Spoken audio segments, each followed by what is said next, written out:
Let's get it. All right, so I'm not going to bore you guys to death reading this entire article, but there are points in here that I want to point out because it piqued my interest, man. Now, she was basically saying the sparkle has worn off on this league. People are not watching, people are not showing up, the numbers aren't looking as good as the first year. All right, so that's basically what she's getting at right here. Empty seats at 1,000 capacity arena. That's the reality facing Unrivaled right now, according to Amy Costabaily's latest investigative piece. And what makes this particularly damning is that we're not talking about some massive stadium they couldn't fill. We're talking about a venue that holds fewer people than most high school gyms. They renovated it specifically for this season, added 150 seats to bring capacity from 850 to 1,000, and still couldn't pack it out. This is the same league that Breanna Stewart and Napheesa Collier have been positioning as the future of women's basketball. The same league that's supposed to be showing the WNBA how it's done. And now we're getting hard numbers that tell a very different story. You couldn't fill that up. What makes you think you can fill up 1,000 seats, right? Now, maybe they had the idea of, hey, we got Paige Beckers, we got Malongo, Citron, we have these new legs, we have a lot more stars in the league. Maybe that will increase our fan base. Not mad at the idea, but I can see how this could be a little concerning for some people. Although I'm like, yo, I wouldn't go in full panic mode because this only your second year, right? It's only your second year. Let's talk about what happened with those opening weekend numbers, because this is where it gets uncomfortable for the league's leadership. Unrivaled slate kicked off January 5th with a Monday afternoon game that averaged 175,000 viewers across TNT and True TV. Not terrible for a new league, right? But here's the problem. 2 True TV exclusive games that same day averaged just 32,000 viewers. 32,000. That's local news territory. And when you compare that to last year's opening, the drop is staggering. Games on January 9th of the previous season pulled 139,000 viewers. This year, they're barely moving the needle on their secondary broadcasts. Now, the league will tell you they also stream on HBO Max, which isn't measured by Nielsen. Fair point. But if those numbers were impressive, don't you think they'd be shouting them from the rooftops? The silence tells you everything. You have a lot to worry about. Annie Costabile, nonetheless, was saying that the ratings were lackluster. Oh my goodness, man. Straight up tearing it apart right here. So she was saying Unrival's opening slate on January 5th, which kicked off with a Monday afternoon game, averaged 175,000 viewers in 2 games that aired both on TNT and True TV. All right, the 2 True TV exclusive games on January 5th averaged 32,000 viewers. That's tough because she gets into the numbers that happened the year before. Here's where Amy Costabile really goes after them. She points out that the league spokespersons claimed every opening weekend game was sold out. Sold out. But she was sitting in that Florida arena looking at empty seats. Rows of them. So what's the truth here? According to the spokesperson, people bought those tickets. They just didn't show up. Now think about what that means. Either you've got fans who care so little about your product that they'll buy tickets and not bother attending, or you're papering the house with comps and calling them sold. Neither scenario is good. This is the same kind of spin we've seen from struggling leagues before. Announce sellouts based on tickets distributed, not actual attendance. It's technically true, but fundamentally misleading. And when a reporter calls you out on it by literally counting the empty seats in front of her, you've got a credibility problem. Oh, they might have some bigger numbers being added to the viewership, but she made sure she stated that Nielsen didn't add their numbers in these numbers because we know how they are measuring viewership in a new way now. Like I stated, I'm not expecting them to blow me away with the viewership because there are a lot of people that don't like 3-on-3. So it is what it is with the viewership, but being the owner of this business, you are taking a second glance and you're like, wait a minute, man, what happened from year 1 to year 2? And I believe I know exactly what happened. But wait, because this is where the story takes a truly baffling turn. Despite struggling to fill a 1,000-seat arena in Florida, Unrivaled just announced they're taking the show to Philadelphia, not to some intimate venue where they can guarantee a packed house. No, they're going to the Xfinity Live Arena, which holds between 17,000 and 20,000 people, depending on configuration, Read that again. 17 to 20,000 seats. They can't fill 1,000, but they're booking a venue that's 17 times larger. And according to the league, those games are also sold out, with resale prices starting at $23 as of last Wednesday.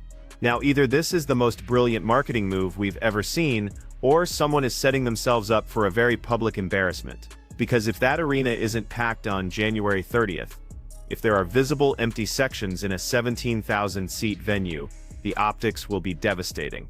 This isn't a quiet game in Florida that most people won't hear about. This is a marquee event that they're promoting heavily. The spotlight will be intense. The women are finding ways to make domestic money. The ones that don't want to go overseas, you have something here. I love it when people are hustling, and I love when their businesses are working. That's just how I am, man. I'm an advocate of entrepreneurship. Love it. But the problem comes in with me even, where they're trying to weaponize this league against the WNBA. That's where the biggest problem is coming in at. Trying to use this as leverage and all that. You're comparing this league to the WNBA as far as how you run it. As much as Let's address the elephant in the room. Why are the numbers declining?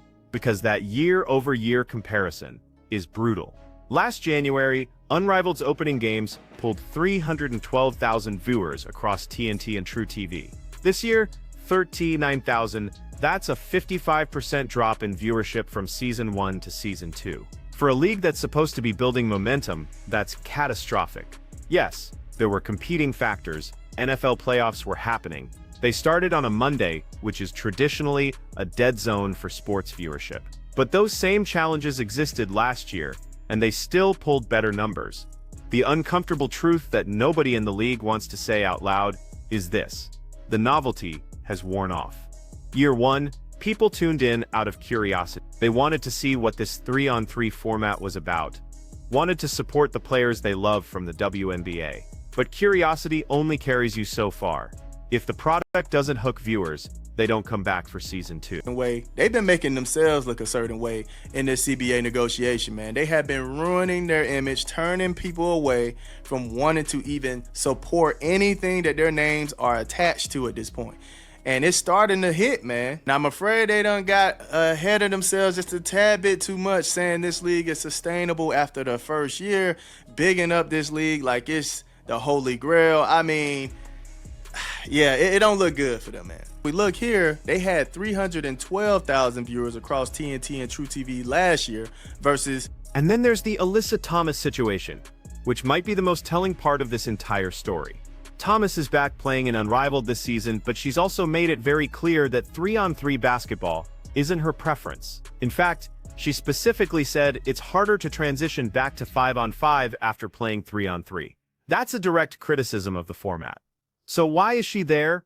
Well, she's already announced she's joining Project B, the new league launching next year, and suddenly her presence in Unrivaled starts to look less like an endorsement and more like a recruiting mission. She's there to talk to players, to build relationships, to plant seeds about this other opportunity.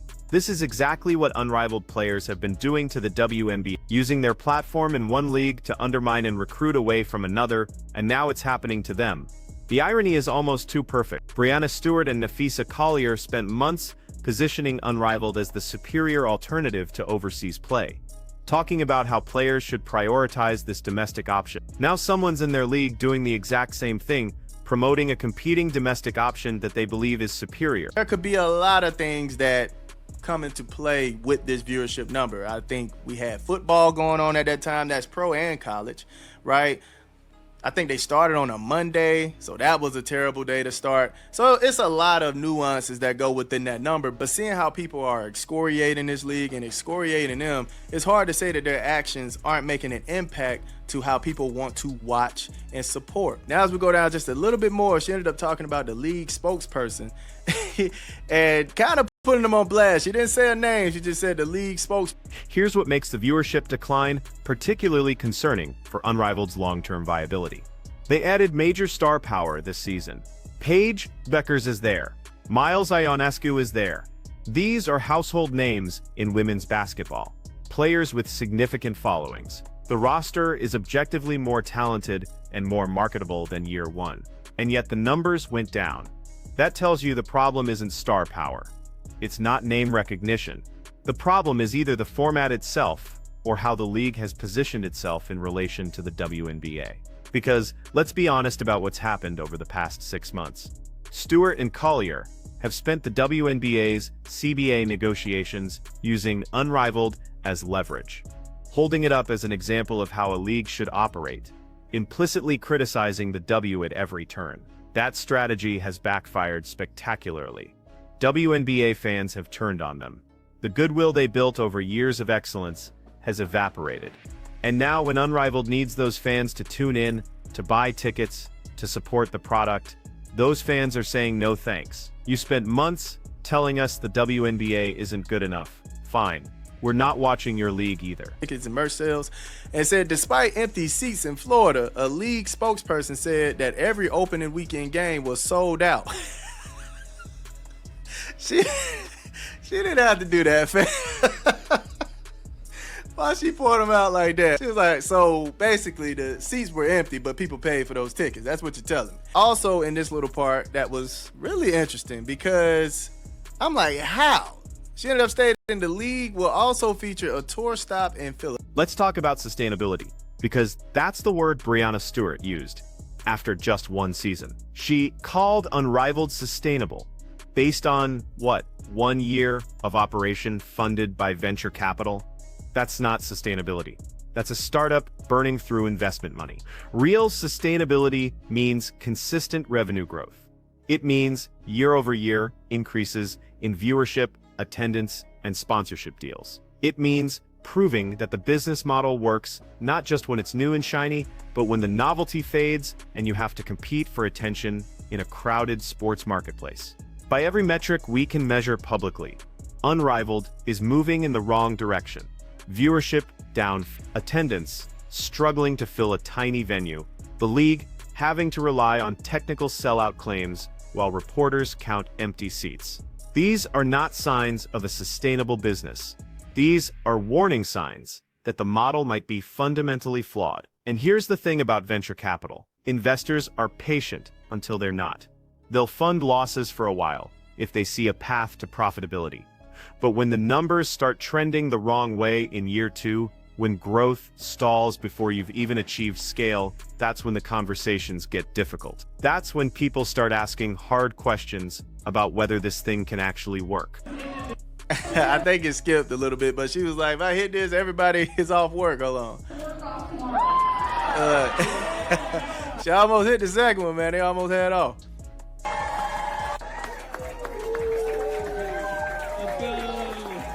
Hey, that jacket tough. That jacket is hard. Look at this jacket.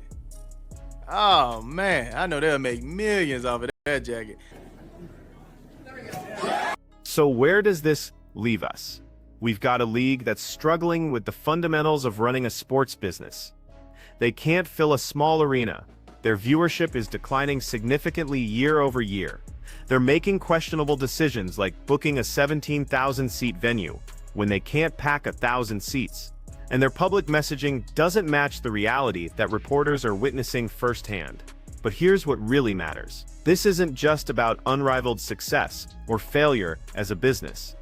It's about what this league has represented in the broader conversation about women's basketball. Stewart and Collier positioned this as proof that players could build something better than what the WNBA offers. They held it up as leverage in CBA negotiations, suggesting that players had alternatives if the league didn't meet their demands. That strategy only works if Unrivaled is actually thriving. If it's struggling, if it's losing viewers and failing to build a sustainable audience, then the entire premise collapses. The WNBA can look at these numbers and say, see, it's not as easy as you think. Building a professional sports league that actually works, that actually generates revenue and grows its audience, is incredibly difficult. We've been doing it for 28 years. You've been doing it for 2, and you're already seeing serious warning signs. The Philadelphia event on January 30th is going to be crucial. If that arena is packed, if the energy is electric and the broadcast looks impressive, then maybe Unrivaled can change this narrative. They can point to that as proof that they're building something real, that the struggles in Florida were just growing pains. But if there are empty seats, If the camera shots reveal sections that aren't full, if the atmosphere feels flat in a venue that size, then the questions are going to get much louder. Investors will start wondering if their money is safe. Players will start questioning whether this league can really provide long-term opportunities. And the WNBA will have all the leverage it needs in any future negotiations. The irony of the Alyssa Thomas situation cannot be overstated. She's in Unrivaled right now, despite saying 3-on-3 makes it harder to transition back to 5-on-5, because she's promoting Project B. She's doing to Unrivaled exactly what Unrivaled players have been doing to the WNBA, using one league's platform to recruit for another, using one league's visibility to undermine its credibility. That's the problem with positioning your league as the alternative, as the disruptor, as the thing that's going to replace the established option. You open the door for someone else to do the same thing to you. You legitimize that approach, and now Unrivaled is dealing with the consequences. Think about the position this puts the league's founders in. They've spent significant political capital criticizing the WNBA's structure, its revenue sharing, its approach to player compensation. They've burned bridges with fans who see them as ungrateful for what the W has provided. And now they're watching their own league struggle with basic operational challenges, while someone in their own locker room is recruiting players away. The viewership numbers are particularly damning because they can't be spun. You can claim games are sold out even when seats are empty. You can talk about streaming numbers that aren't publicly verified, but Nielsen ratings are what they are. 312,000 viewers last January. 13,900 this January. That's not a measurement issue, that's not a methodology change, that's a 55% decline in audience, and there's no way to make that look good. For context, the WNBA has dealt with plenty of criticism about its viewership over the years, but you know what it hasn't had? A 55% year-over-year decline. The league has been building its audience gradually, steadily, over nearly 3 decades. There are ups and downs, sure, but the overall trajectory has been growth. Unrivaled is showing the opposite trajectory, and it's happening much faster than anyone expected. The 3-on-3 format might be part of the problem. Alyssa Thomas isn't the only player who's expressed concerns about it. Multiple players have mentioned that the transition back to 5-on-5 is challenging, that the skills don't translate as cleanly as people assume. If players feel that way, if they're worried that playing in Unrivaled might actually hurt their WNBA performance, that's going to affect their willingness to participate long-term. And if the top players start opting out, if they decide the money isn't worth the risk to their primary careers, then Unrivaled loses its biggest selling point. The whole pitch was that this league would feature the best players in the world, competing in an innovative form. Take away the best players, and you're left with an innovative format that nobody cares about. The spokesperson claiming sold-out games, while reporters count empty seats, is a microcosm of Unrivaled's broader credibility problem. They've been so focused on projecting success, on creating the narrative that they're thriving, that they've lost sight of the actual reality. And in the age of social media, where fans and reporters can document what they're actually seeing, you can't maintain that disconnect for long. Amy Costabella didn't need anonymous sources for her piece. She didn't need leaked documents. She just needed to show up to games, count the empty seats, and compare the viewership numbers from this year to last year. That's basic journalism, and it's devastating to Unrivaled's carefully crafted narrative. So here's the question that matters. Can Unrivaled recover from this? Can they turn around a 55% viewership decline? Can they figure out how to fill arenas consistently? Can they rebuild credibility with fans who feel alienated by how the founders have handled themselves during WNBA negotiations? Maybe. But it's going to require some serious changes. It's going to require humility from leadership, a willingness to acknowledge that maybe they don't have all the answers, that maybe building a successful professional sports league is harder than they thought. It's going to require repairing relationships with WNBA fans, instead of positioning themselves in opposition to the W. And it's going to require delivering a product that people actually want to watch repeatedly, not just once out of curiosity. The January 30th Philadelphia event is their chance to make a statement, to show that they can fill a big venue, create an electric atmosphere, and prove that reports of their struggles have been exaggerated. But it's also a massive risk, because if they fail, if that arena has visible empty sections, the damage to their reputation might be irreparable. Watch what happens on the 30th. Watch whether they show wide crowd shots or keep the cameras tight on the court. Watch whether the announced attendance matches what you can see in the stands. Watch whether the energy feels genuine or forced. Those details will tell you everything you need to know about where this league really stands. Because at the end of the day, Unrivaled isn't just competing for viewers and ticket sales, they're competing for credibility. They're trying to prove that their model works, that their approach is viable, that they were right to position themselves as the alternative to established structures. And right now, the evidence suggests they're losing that competition badly.